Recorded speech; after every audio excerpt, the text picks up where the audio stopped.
starting putting up this documentation of me learning the piano as a musician. I have been trying to, or I've thought about doing this since day one of me learning the piano last year, in some way of just holding myself accountable to this instrument. But now it's kind of coming from a different place. We live in a digital age. I am also quite alone in my apartment with this piano a lot. So it's kind of nice to have a outlet of documentation and to kind of connect with the outside world in that sense. Not that I don't go out, socially, but just in terms of this instrument, it's such a beast. And I wanted to tell you a little bit about my history with it, as well as how I came to be playing it. And yeah, it's like, people put stuff out there all the time now, so I'm joining the bandwagon. Okay, so again, my name's Tori, and I grew up in Toronto, and I was singing all my life, really, really like hardcore singer as a kid. I was in all these choirs and children's choruses and opera choruses. And then it's funny, I'm like saying this story as if I'm on a date or something. I don't talk to the camera as much naturally, so this might take a little bit of time to warm up. So I was doing singing my whole childhood. I went to university in Canada for business though, so it kind of took a pivot. I didn't have any real inkling into going to music for school. I think I grew up in a very academic family, so my dad's a lawyer, my mom was in business, and I was kind of just veered towards that angle of education. But if I look back at actually dive into the childhood, there are so many moments that are coming full circle now that I explored during my youth that I, will be for another video for when, we're talking about connection and everything to childhood, but it validates me in terms of how this has come so full circle. But I went to school for business, came out of school, still had that creative mind and worked for a film company, went to acting school actually in New York, and kind of tried to be an actress. Happy I did it, but I wasn't in love with it, and I don't think that it resonated with me in the way that I wanted it to. So kind of took a pivot and went to advertising, which melded my creative mind and my business mind. And did that for a couple of years, but it was, I don't know if you know anybody in advertising, no shade, but I just didn't you don't get paid in advertising like anything. Absolutely peanuts, you don't really get paid well until you're at the very, very, if you own an agency, and I wasn't going to be doing that. So halfway through my first year, I actually had an idea for a company that I ended up starting in my second year at advertising. And it was a high ponytail hat that actually popped into my mind on the beach one day in the Bahamas. And I needed this product. I was I'm going to be the biggest entrepreneur. I'm going to go and dive deep. And I got all these hats and I cut them up at night after my job, and I felt so badass. And I found this producer, I found this manufacturer, and it was awful. And then I found a good manufacturer, and then I finally quit advertising and started this business a year later called Top Knot. And I've been doing that ever since. That was probably 6-7 years ago.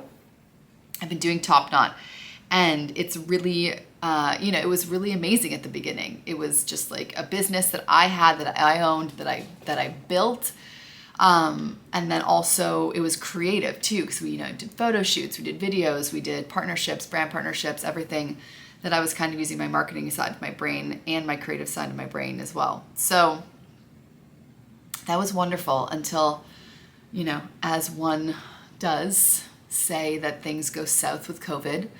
It was a really hard couple of years in COVID because nobody was coming to trade shows that I needed to kind of, get business. But at the same time, we really pivoted to online and we tried to do all this stuff. Anyway, regardless, we made it through COVID, which was fantastic. And we pulled ourselves out, clawed ourselves out.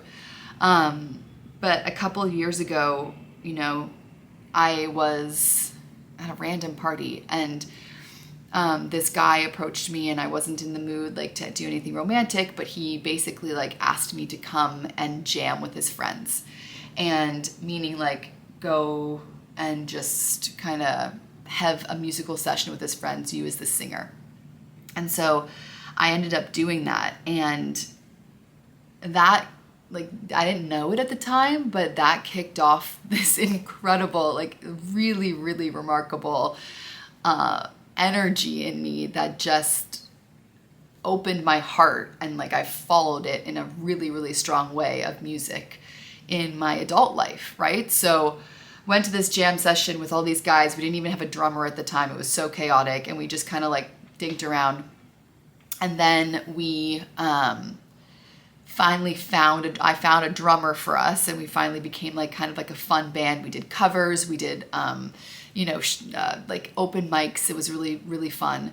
And then we took a little bit of a break last year in the fall, and then a year and a half ago now, but we came back together in January of last year. A couple of members left the band, and like the ones who really wanted to stay and like kind of were serious about it, we stayed and formed this band called Saint Victoria. And we've been doing really, really amazing music and really fun gigs and really incredible songwriting the last entire year of this band. So this is all collectively coming to the reason why I am over this machine like every single day.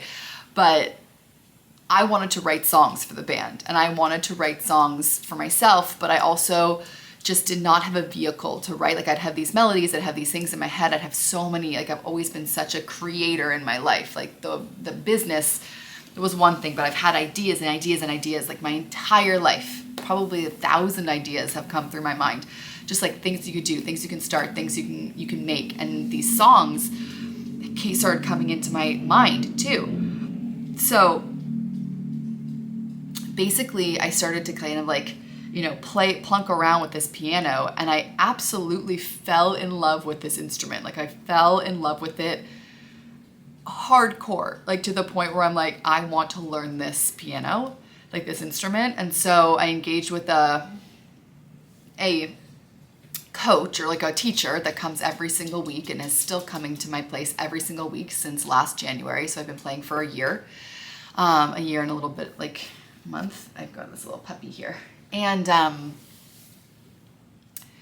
yeah, the journey's been insane, but it's been absolutely incredible because it's allowed me to enter into this space with my songwriting that I have never had before, and I've never really engaged with it like this. And it's really pivoted my entire, like shifted my entire world in a way where I'm like very, very focused on this music and creating the sounds that I finally have a vehicle for, like in this machine, in this instrument to elaborate on. And so I feel so blessed and so happy to be able to have the time to commit to this instrument, because it's really, again, like leveling up my songwriting and just like inspiring me to be able to play in the field and play in the world. And that was like kind of my whole story, but I do want to go into that a little bit, because I was talking about when in my childhood, there have been memories that have kind of flashed back when I've started this journey, right, of music. And, there's memories of like me being in a recording studio and, working to really like decipher, listening to a track and decipher like what instruments are in that track. And then another thing, I like working with another friend to try to make a record and make a song and record a song, just like these little things that I really activated me as a kid. But, it was completely the story that you hear where it's like, you're not good enough, like you're not good enough. Like oh my gosh, there'd be so many things that would block me in ways of like I can't do this. I'm not good enough. I don't sound like Whitney Houston, or I don't even know if Adele was at the time, but like, you know, I don't sound like these incredible singers that just like take your breath away when they open their mouths. And remember, like, I also grew up with no social media, right? So I think I had social media come into my life at like, I don't know, grade 12 or something, or university. And so you kind of only had the people who were really, really incredible to look at online, on the TV, right? And I always thought to myself, like, I wasn't good enough. There were always things, like little things here and there being like, oh, well, I can't do it if I have this, or I can't do it if I have that, or I look like that, like all these things, right? My voice doesn't sound, you know, like strong enough, or like, you know, belty enough, or like whatever, all of these things, right? So I don't want to say it's the sob story that, you know, prevented me from even exploring this, but I think that paired with like, I do not come from a musical family, like, at all. There's no one in my family that even like remotely knows how to play an instrument or sing. Like, I think that just like coupled with that, it didn't allow me to explore that avenue, but like just by circumstance, like no one to blame at all. Like, it just was by circumstance. So I feel extra special and extra grateful that this has come back and like boomeranged back into my life, because I'm just so much more aware of myself now, and so much more aware of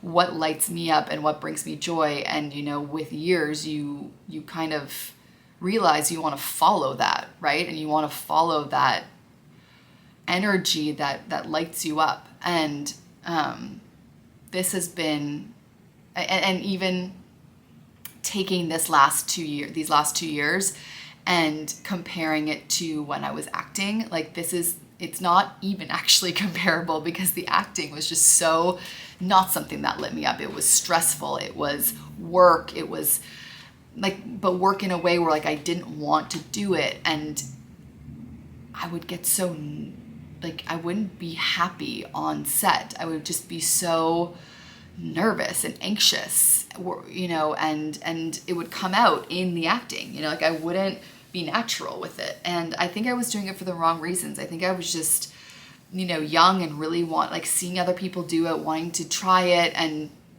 I was so privileged to be able to go and do that. And I'm so happy I did, so I wouldn't have ever regretted it. But yeah, it didn't light me up in the same way that singing is. Like, I can be alone in my room for hours on this piano, just myself singing, and like, it's like brings me to another planet, or like another level of this universe. Like, I really believe in that. And like, when you get into that flow, like, you really connect. So I don't know why I kind of opened that up. Oh yeah, the childhood. So it just, it makes me, it almost like validates that I'm doing this in a way. And it makes me feel like I'm in the right spot.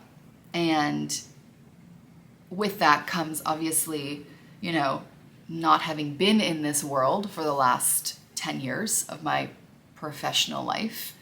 I think that there's actually some pros to that, like some super big pros, because, you know, fresh eyes are always good on certain things. Do I feel a little behind in that sense? Yeah, like there's definitely comparison. I guess I can't remember what the term is, but like, you know, when you compare yourself to people, which I just can't do, because otherwise I would just jump out this window, because there's so many incredible people out there, and you have access to so many amazing people now through everything online.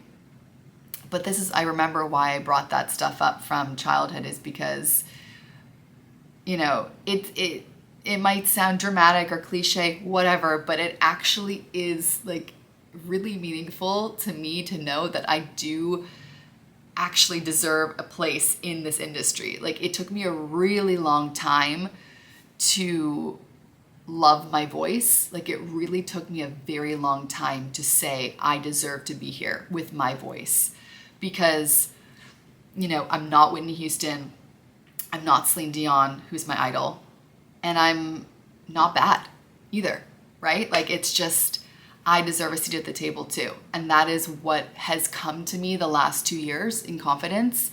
And that has been like the driving force to be able to do this and to be able to just commit and want to commit and want to do the hours and and knowing that it's going to take so much time and wanting to take that time to do it. So that is basically the realization that I've had these last 2 years, or like, I guess, 2 years ago, or it took me a while, but, and in having that, it's exciting. Like, it's super, super exciting. And I want to use every avenue that I can to get out there and talk to people who have done this or who haven't done this and want to do this, or maybe started something else new really late in their life. Not super late. Like, I'm not, it's not crazy, crazy late, but I'm not on this piano at 8 years old, learning the basics and the foundations at like 8 years old. I'm here really, really learning everything very much later in life. And that is scary, and it's also exciting, but it's also like, I am so grateful of the will that I have to be able to do it and the time that I have to be able to do it. So I feel very, very lucky and very grateful for that. I'm going to stop rambling now. I also don't know what this channel will turn into. I'm excited for that too, and how it will evolve, what I'll kind of sprinkle in and what I'll keep you, included on. I'm not going to upload my 2-hour-long piano drills, because that would be horrible for you and for me, because they're just really monotonous. But maybe here and there where it's like, here's what I don't know, and then maybe a couple weeks later, here's what I do know, and maybe a comparison like that, and kind of seeing what the progress is. I think that one of the coolest things about doing this at this age is that you can get back from the instrument what you give in a way that's very tangible. Like, I have sheet music here that, like, I don't know, this is Hero. Like, I know, I'm obsessed with this song, but it was one of the first songs that I learned, and this looks like another language. Like, look at this sheet, this lead sheet. I looked at this when I first started, and I literally said, is that a different language? It is a different language, and I'm learning the language, but that's an example. Like, I didn't know what this was before, and now I know and can play this entire thing almost by memory. Like, that is very cool to me, to be able to have that feedback back from something, because people are always like out there doing things and doing their jobs and everything, but like, sometimes you really want feedback and you don't get it tangibly. You have a boss that's like gonna give you a review in 6 months, and it's like, you want examples of how you're doing well, and at least that's how I was, and I want to see my progress, right? And this is just such like a progress like center in front of your eyes every single day, and I think that is the coolest thing about this instrument. It also goes to show you how much you haven't progressed, which is absolutely insane, because there are people online, again, that I watch in my bed at night that I'm like, you are a magician or an alien. But anyway, the goal for me is to be able to accompany myself in public with my own songs, and that's why I'm viciously learning this instrument, so I can get out there as soon as possible. And then the other goal is to be able to write kick-ass songs, like write kick-ass pop lover ballads that are more complicated than just, I take a typical chord progressions, and eventually be able to keep up in a producing session with fantastic producers too, and songwriters. So that's my goal. It's really early in the year, and I mean, I can go into how I track myself. I basically use this app called GOAT, G-O-A-T, and it is the most incredible app. It basically monitors all of your hours, and it's like trying to get me to 10,000 hours. I am not nearly there yet, but probably 4% there. But that's like what the year looks like. And so thank you for listening to this beautiful story of Tori. And I am so excited to connect with you guys, and so excited just to connect with people who are in this industry doing this work. And yeah, until the next episode or session, have the most beautiful day. All right. Lots of love to you.